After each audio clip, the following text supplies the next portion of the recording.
Hi guys, it's Jeanet and welcome back to my channel. Also, if you're new here, I post new fashion, lifestyle and travel videos every Tuesday, Thursday and Saturday.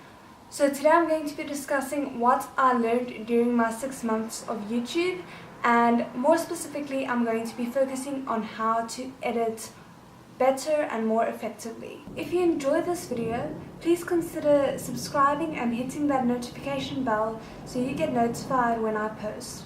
Now, without further ado, let's get into the video.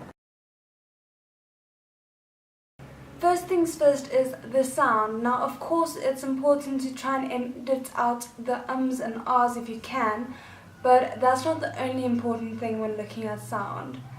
So, non-diegetic sounds are things like the intro music or the music that you use for transitions like the bell or a swipe sound.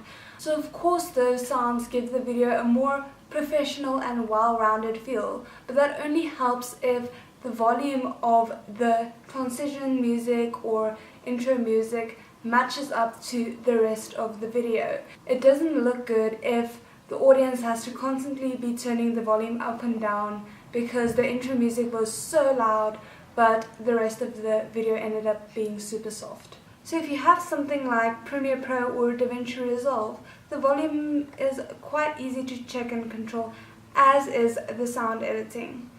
Side note, if you're looking for a good quality editing software that's free, definitely check out DaVinci Resolve. I'll leave a link for that in the description box below.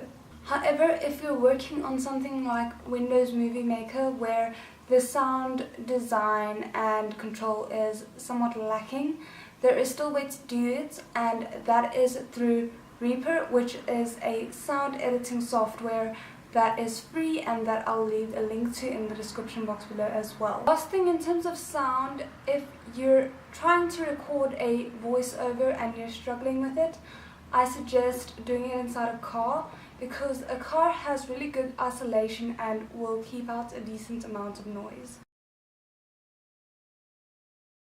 In terms of editing, cutaways are important because it makes your video more visually interesting, as well as supporting whatever it is that you're saying, instead of having the audience constantly having to look at your face for however long the video is.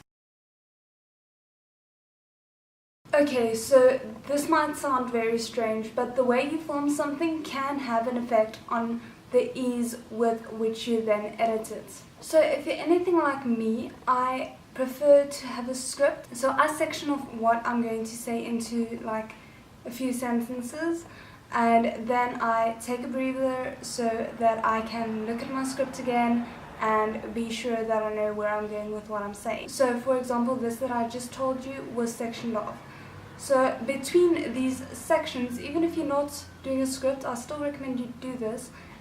Then take a breather, return your face to a relatively neutral expression so that if you slip up in the next few sentences, you can return to that normal expression bit and then just continue what you were saying on from there. And that way it's easier to mesh together than if you were trying to have like, oh, I said that, and then, you know, try and meet that with whatever you were going to say next. And that would just like, sometimes that just makes for some messy editing. So this is what I found works best. Okay guys, those are my tips on how to heighten your editing quality. If you found them helpful and you liked the video, please consider subscribing. And if you have any questions, leave them in the comments below. Otherwise, I'll see you guys again next time. Bye!